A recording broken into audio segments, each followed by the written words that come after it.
Good morning मेरे प्यारे बच्चों। आज का मेरा विषय है आचार्य रामचंद्र शुक्ल द्वारा लिखित निबंध है मित्रता, जिसका हमने पहले भी सारांश बता दिया है, परंतु हमारे पेपर में इसी निबंध से ही कुछ पंक्तियां लेकर हमारे समक्ष रखी जाएंगी, जिसका हमें अनुवाद करना होगा, इसे सरल शब्दों में बताना होगा, जिसे हम व्याख्या कहते हैं। तो व्याख्या आज हम पूरे चैप्टर को पढ़ा करके समझाते हैं, आप लोग ध्यान से समझिएगा। जब कोई युवा पुरुष अपने घर से बाहर निकलकर बाहरी संसार में अपनी स्थिति जमाता है, अर्थात जब कोई छात्र अपने छात्र जीवन से बाहर निकल करके, पहले तो वो छोटा होता है, धीरे धीरे आगे बढ़ता है, पढ़ाई करता है और फिर रोजगार के लिए बाहर निकलता है।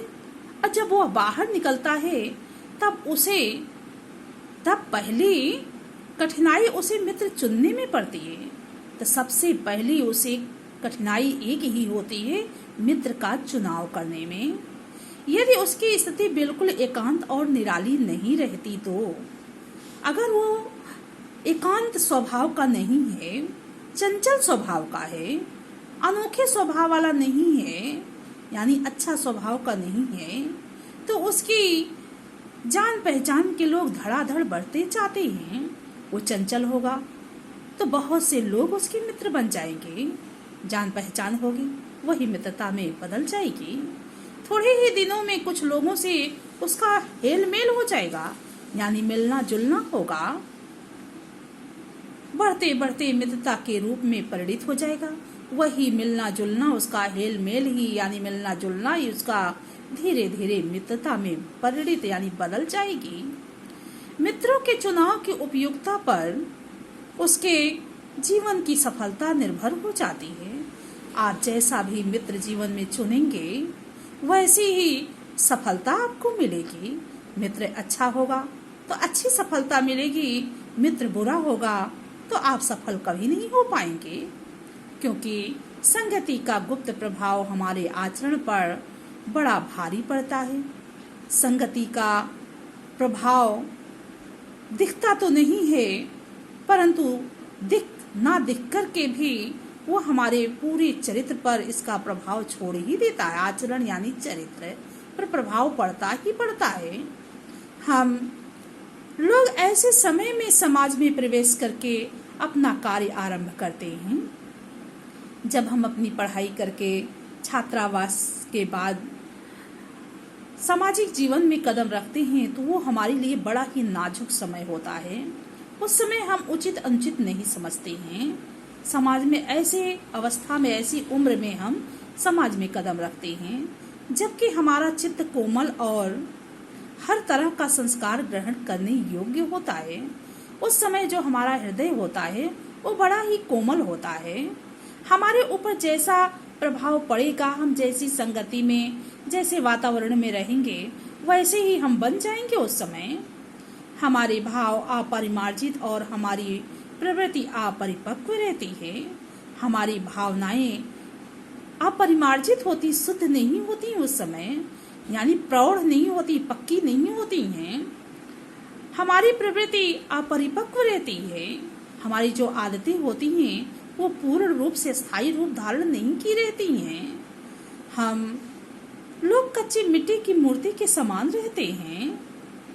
हम लोग जो है, जैसे कोई कच्ची मिट्टी यानी गीली मिट्टी से कोई मूर्ति बना दे और मूर्ति जैसा चाहे वैसा बना दे, इसी तरह से हम भी बचपन में उसी गीली मिट्टी की मूर्ति की तरह ही उगते हैं। जो चाहे, जैसा आकार देना चाहे हमें, वैसा हमें बना सकता है। जो जिस रूप का चाहे उस रूप का करे। हमें जैसा बनाना चाहे हम वैसा ही बन जाते हैं। चाहे राक्षस से बनावे, चाहे देवता, जैसे मिट्टी से चाहे देवता की मूर्ति बना दीजिए, चाहे राक्षस की। वैसे जब हम बचपन से युवावस्था में प्रवेश करते हैं, तो उस समय चाहे हमें कोई अच्छा व्यक्ति बना दे, महान व्यक्ति बना दे, और चाहे राक्षसों जैसा व्यवहार वाला बना दे। ऐसे लोगों का साथ करना हमारे लिए बुरा है। ऐसे बुरी संगति में रहना, दुष्ट लोगों के साथ रहना हमारे जीवन के लिए बुरा ही बुरा होता है, गलत ही गलत होता है। जो हमसे अधिक दृढ़ संकल्प के हैं और जो हमसे अधिक संकल्प वाले होते हैं, जो सोचते हैं वही करते हैं, क्योंकि हमें उनकी हर बात बिना विरोध के मान लेनी पड़ती है। बिना विरोध किए हुए उनकी हर एक बात माननी पड़ती है। क्यों? अगर हम ऐसे लोगों की बात नहीं मानेंगे तो हमसे क्रोधित हो जाएंगे, इसलिए हमें उनके सामने झुकना पड़ता है। ऐसे लोगों का साथ करना और भी बुरा है। ऐसे लोगों की संगति में रहना, उनसे दोस्ती करना और भी गलत है। क्यों? क्योंकि वो हमारी बात कभी सुनेंगे ही नहीं, अपनी ही चलाएंगे, जो हमारी ही बात को ऊपर रखते हैं। क्योंकि ऐसी दशा में ना तो हमारे, क्या कहा जा रहा है, बुरा है, आगे क्या है, जो हमारी बात की ऊपर रखते हैं। क्योंकि ऐसी दशा में ना तो हमारे ऊपर कोई दबाव रहता है और ना हमारे लिए कोई सहारा रहता है। हाँ, उनसे भी दोस्ती नहीं करनी चाहिए, जो सदैव हमारी ही बात ऊंची रखते हैं, सदैव हमारी ही बात आगे रखते हैं। ऐसी स्थिति में हमारे ऊपर किसी का दबाव नहीं रहता है। हम गलत कर रहे हैं या अच्छा कर रहे हैं या बुरा कर रहे हैं, इसका हमें भान तक भी नहीं होता है। बस हम आगे बढ़ते जाते हैं, उन्नति की तरफ जा रहे हैं, अवनति की तरफ जा रहे हैं, हमें कुछ पता ही नहीं रहता। दोनों अवस्थाओं में जिस बात का भय रहता है, उसका पता युवा पुरुषों को प्रायः बहुत कम रहता है। इन दोनों परिस्थितियों में जिस बात का डर रहता है, उस बात का पता तो युवावस्था में किसी बच्चे को होता ही नहीं है कि हम सही हैं या गलत हैं। यदि विवेक से काम लिया जाए तो यह भय नहीं रहता। यदि बुद्धि से काम किया जाए तो यह डर समाप्त हो जाता है। पर युवा पुरुष प्रायः विवेक से कम काम लेते हैं, लेकिन जो नौजवान होते हैं, किशोर अवस्था में होते हैं, ये बुद्धि का प्रयोग कहाँ करते हैं? बुद्धि का प्रयोग करते ही नहीं हैं। कैसे आश्चर्य की बात है कि लोग एक घोड़ा लेते हैं तो उसके गुण दोष को कितना परख कर लेते हैं।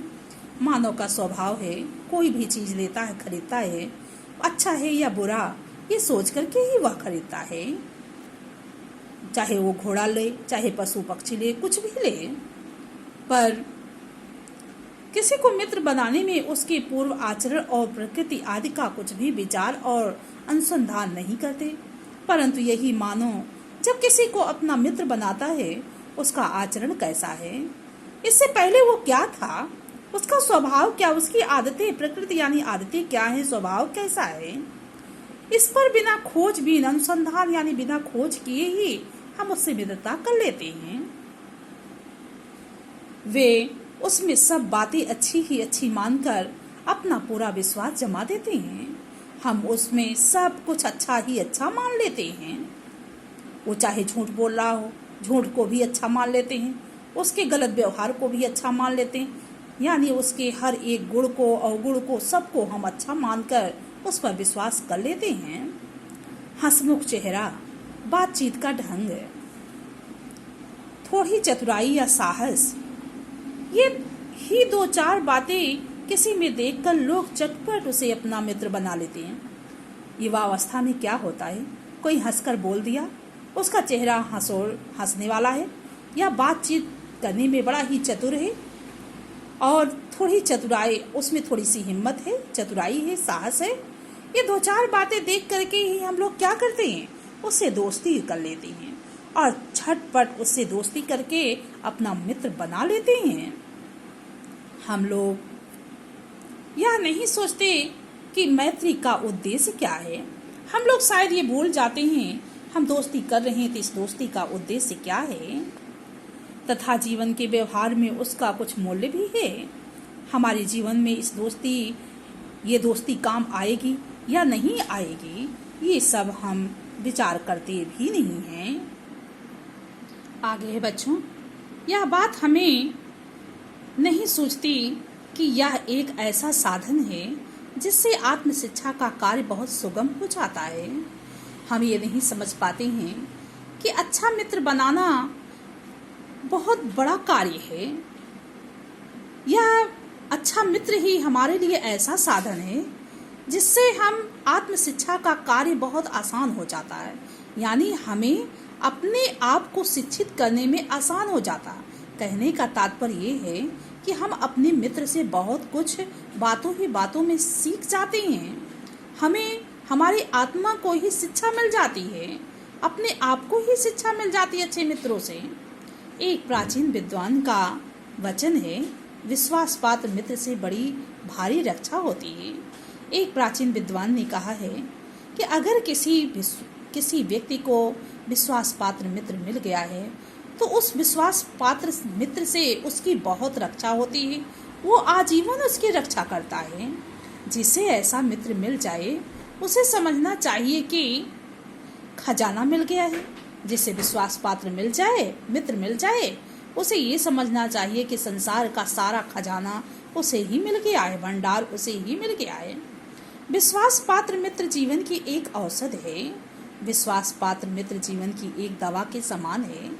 जैसे एक अच्छी सी अच्छी दवा मनुष्य के समस्त रोगों का निदान कर देती है, वैसे विश्वास पात्र मित्र जीवन में आने वाली हर एक कठिनाइयों को दूर कर देता है, समस्याओं से व्यक्ति को उबाल लेता है, निकाल लेता है।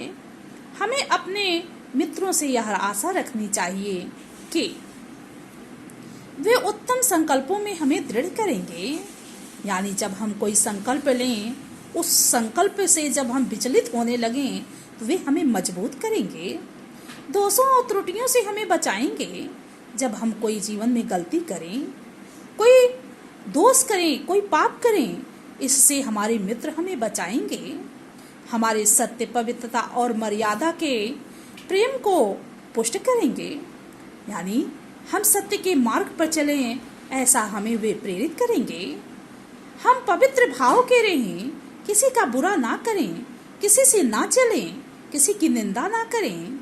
हमारी मर्यादा क्या है, हमारे गुण क्या है, हमारे धर्म क्या है, इससे वे प्रेम करना हमें सिखाएंगे, हमें उसी मार्ग पर चलने के लिए प्रेरित करेंगे।